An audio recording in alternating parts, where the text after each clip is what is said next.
ulangi sekali lagi, melihat jawabannya semuanya puasa maghrib. Assalamualaikum warahmatullahi wabarakatuh.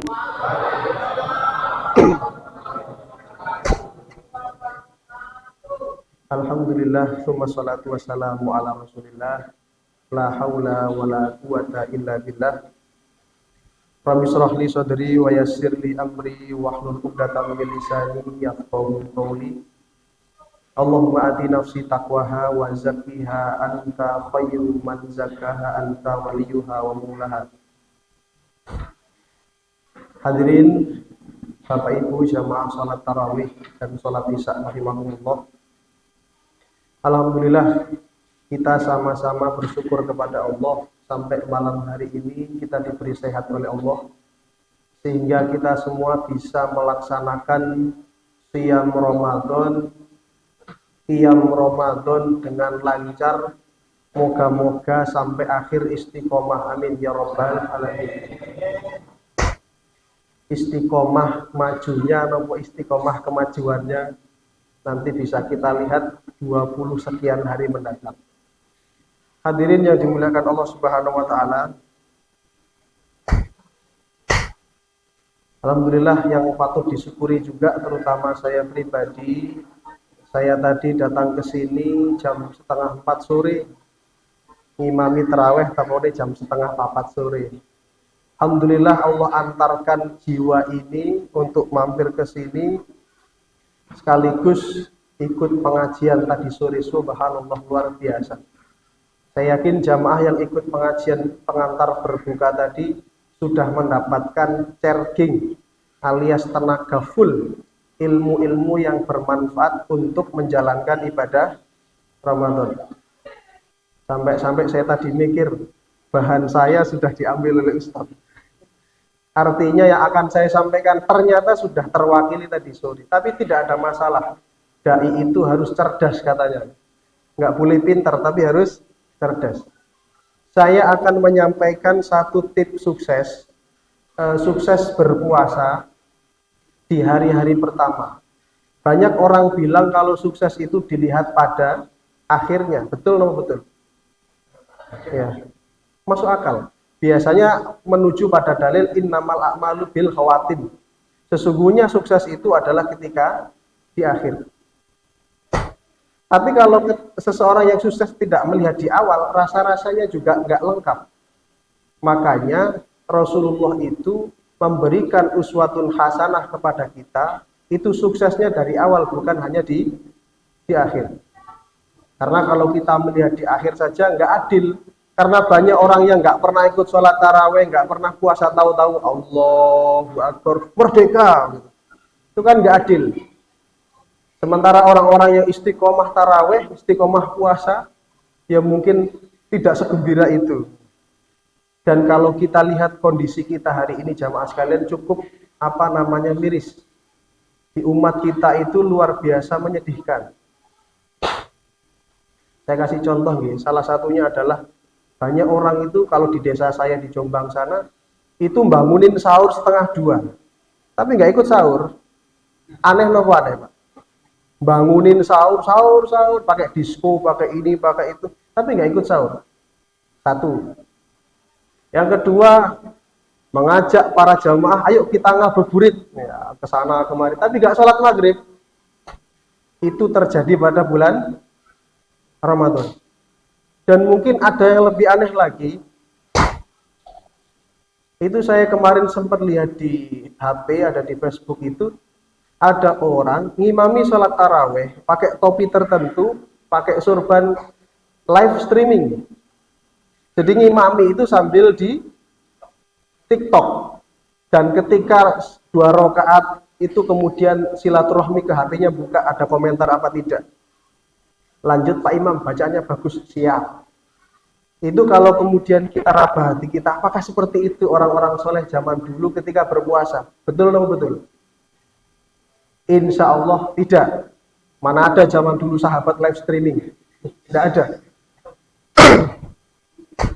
Imam lagi. Artinya hari ini kalau kita menuju kepada sabdanya Rasul, man shoma ramadhana imanan wa ihtisaban hu Ghufiro. Ghufiro itu artinya diampuni. Banyak di antara kita yang merasa pede dengan iman yang secuil kita punya, kemudian kita mengatakan insya Allah saya diampuni. Pede sekali.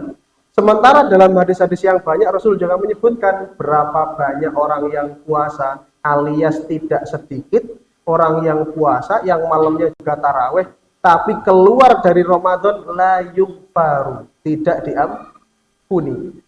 Dari dua hadis itu kemudian kita selalu berintrospeksi, kira-kira kita masuk yang mana jamaah sekalian? Yang pertama apa yang kedua? Atau yang tengah-tengah kata Ustadz tadi sore gak jelas itu, ya. Yus traweh, sing penting setiap hari ya puasa, kok riyoyo melu, riyoyo, naudzubillah min dzalik. Maka dalam kesempatan yang singkat ini Rasul kemudian memberikan satu tips. Tipsnya sederhana yang ingin saya sampaikan berdasarkan hadis yang saya bacakan tadi.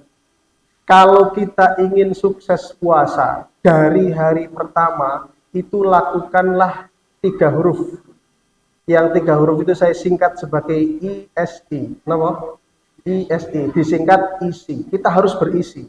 Karena hadis yang disebutkan man shoma ramadhana, 1 imanan, yang 2 ihtisaban. S-nya yang saya maksud adalah siam yang benar. Jadi puasa yang benar itu adalah yang pertama harus berlandaskan I. Apa itu I? Berangkat dari iman yang benar. Imanan sohihan. Semua orang yang puasa itu kalau dia berpuasa berarti dia sudah beriman. Cuman imannya itu tidak selalunya sama, ada orangnya imannya yang sekian. Sehingga ketika Allah panggil ya ayyuhalladzina amanu itu moro kabeh bahasa Jawa itu. Yang imannya lemah, yang imannya kuat. Nah, kita ingin puasa kita itu betul-betul karena iman yang kuat. Iman yang kuat itu yang seperti apa? Yaitu iman yang bisa kita rasakan kelezatannya. Sudah pernah Bapak Ibu merasakan lezatnya iman? Sudah pernah? Saya kasih contoh. Para sahabat dulu itu kalau lezat imannya itu begini. Kalau baca Quran bisa sampai nangis. Jenengan pernah nangis baca Quran? Yang ada sampai ngantuk. Kadang-kadang baca Quran bisa senyum-senyum sendiri. Karena imannya kuat. Tahu dia sedang berbicara dengan Allah. Temanya apa dia tahu. Sehingga ketika baca masalah surga dia guyu. Sekarang kita kebalik. Mau surga, mau neraka nangis kadang-kadang ya Pak ya. Karena nggak tahu. Taunya cuma suara Quran itu apa?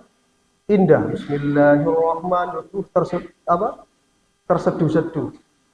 Padahal itu ayat gembira. Kudune kan guyu. Tapi kita terseduh-seduh.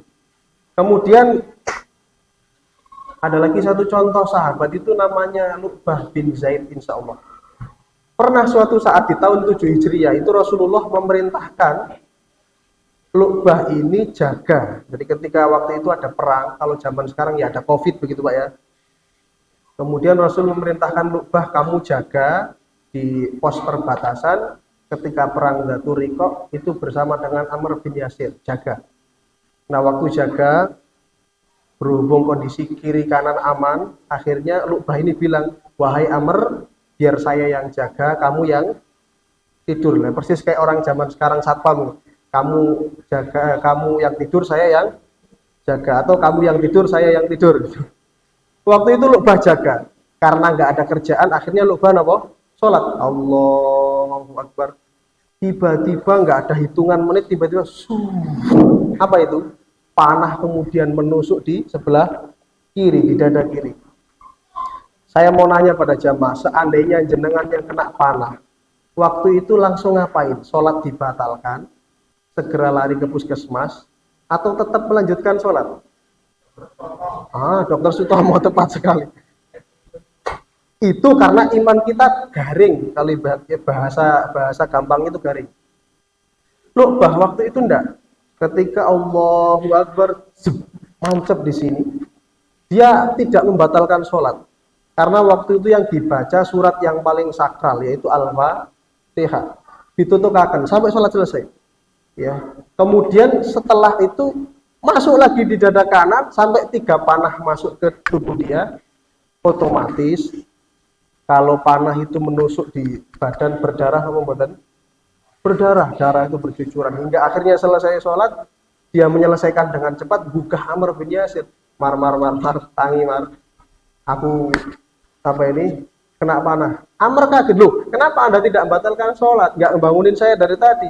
Kata Lu'bah itu, aku nggak bisa karena tadi aku waktu membaca itu aku sedang menikmati, sedang bincang-bincang sama Allah. Iya karena Abu wah iya karena stain gitu ya. Coba kalau kita itu kadang-kadang bukan hanya panah, ada nyamuk saja. Ngapunten, batal sholat atau mboten? Saya itu pernah ke Maluku, nyamuknya segini-segini Pak. Jadi kalau sholat itu sudah diajarkan sama Ustadz tadi itu harus memandang ke tempat sujud. Tapi nyamuknya di depan mata itu besar. Itu langsung nggak fokus, iya karena butuh. Lah begitulah jamaah sekalian, puasa itu kalau tidak didasari dengan iman, akhirnya akan garing. Banyak orang yang puasa akhirnya garing imannya, biasa-biasa aja tuh. Kemudian sahurnya juga biasa, buka juga rasanya biasa-biasa aja. Bahkan ada yang mengatakan Ramadan itu bagi orang-orang yang biasa, katanya bulan musiman, naudzubillah min dzalik. Jadi kalau musim puasa ya ikut puasa, nanti setelah puasa berarti kembali seperti semula. Itu yang pertama. Kemudian kalau imannya benar, tingkatannya sesuai dengan yang kita harapkan itu benar, maka masuk kepada S. Man soma, saum di sini adalah puasa khusus, puasa yang tidak sembarang puasa. Jadi kalau kita ingin sukses sejak awal, kita harus memahami betul makna daripada saum atau puasa. Umar bin Khattab itu pernah mengatakan laisa siyam minas sarbi wal akli, bukan puasa kalau sekedar meninggalkan makan dan minum. Tapi kata Umar, yang namanya puasa itu adalah puasa dari hal-hal yang negatif semua. Mulai dari dusta, mulai dari ngerasani, mulai dari ini dan semuanya puasa. Artinya orang yang puasanya benar dari awal pasti dia langkahnya benar. Bukan hanya di akhir. Maaf kita ini kadang-kadang pilih-pilih. Lailatul Qadar milih kapan? 10 hari terakhir. Di sensus malih sing ganjil. Itu juga masih diseleksi lagi. Malam yang ke 27 29. Padahal kalau orang biasa puasa, para wali, para kekasih Allah itu kadang-kadang malam Lailatul Qadarnya tanggal 1, tanggal 3 Ramadan. Jadi kenapa disebut 10 hari terakhir? Rata-rata seringnya terjadi 10 hari terakhir. Kita kan milihnya kan kalau sholat malam nek ganjil saja. Menangis di hadapan Allah, mari lu udan. Loh, 10 hari terakhir kok gak ono tanda-tanda Lailatul Qadar, akhirnya menyesal sendiri. Itulah kita, karena berangkat dari iman yang mungkin minim, langkahnya nggak benar, hasilnya pun setengah-setengah. Maka kalau kita serius, imannya serius, itu dari awal sudah semangat Pak. Dan di Indonesia bisa dipastikan kesemangatan itu makin hari makin hilang, pertanda dengan kemajuan soft. Lalu kemudian keramaian, nyamuk. Artinya kalau softnya maju kan hewannya tambah banyak. Jadi seperti itu. Kemudian yang terakhir, sebelum saya tutup, yang terakhir adalah ikhtisaban. Apa? Ikhtisaban. Artinya ikhtisab itu apa? Ikhtisab dari kata hasiba yahsibu. Ikhtasaba yahtasibu ikhtisaban. Selalu berusaha menghitung-hitung amal di hari itu. Jadi selalu waspada, selalu introspeksi diri. Jadi salah kalau kita kemudian menilai Ramadan kita nanti di akhir. Makanya ulama mengatakan pentingnya niat di setiap malam. Usahakan kita setiap nanti habis witir, selesai witir, kemudian dengan sadar dilafatkan atau tidak dalam hati harus ada nawaitu napa? Sauma Godin itu yang di kemudian masyhur nawaitu sauma godin itu untuk menguatkan hati kita bahwa besok kita itu melaksanakan panggilan Allah berupa siam dengan sadar, dengan iman akan maksimal melakukan ibadah di hari itu. Itulah fungsi daripada ikhtisaban, yaitu selalu introspeksi, khawatir kalau amalannya tidak diterima hari itu. Maka jamaah sekalian rahimakumullah, mumpung ini masih hari-hari awal, semangat itu perlu, tapi yang paling perlu adalah istiqomah menjaga semangat tersebut. Rasulullah itu kalau Ramadan aktivitasnya banyak, yang paling sering ditingkatkan ada 3. Yang satu sholatnya, sholat sunnah yang belum pernah sholat sunnah lakukan di bulan Ramadan, itu untuk melatih kita nanti di luar Ramadan, sholatnya. Yang kedua adalah qiraatul Quran, interaksi dengan Al-Quran, khatamkan, baca sebanyak-banyaknya, ngaji sebanyak-banyaknya, dimanapun dan kapanpun. Dan yang terakhir adalah sedekahnya. Jangan sampai kita hanya zakatul fitri. Banyak sekali peluang amal soleh, wabil khusus sedekah. Tiap hari jangan lewatkan hari tanpa sedekah. Walau kana bastotan fil wajhi, meskipun dengan kita memberikan kegembiraan kepada saudara kita dengan sekedar senyuman yang kita berikan. Demikian jamaah yang bisa kami sampaikan. Kurang dan lebihnya mohon maaf. Semoga hari ini dan hari seterusnya kita semua bisa maksimal menjalankan ibadah siam kita, dan Allah bantu kita untuk memudahkan segala amal soleh kita. Amin ya rabbal alamin. Aku qauli hadza, kurang lebihnya mohon maaf. Assalamualaikum warahmatullahi wabarakatuh.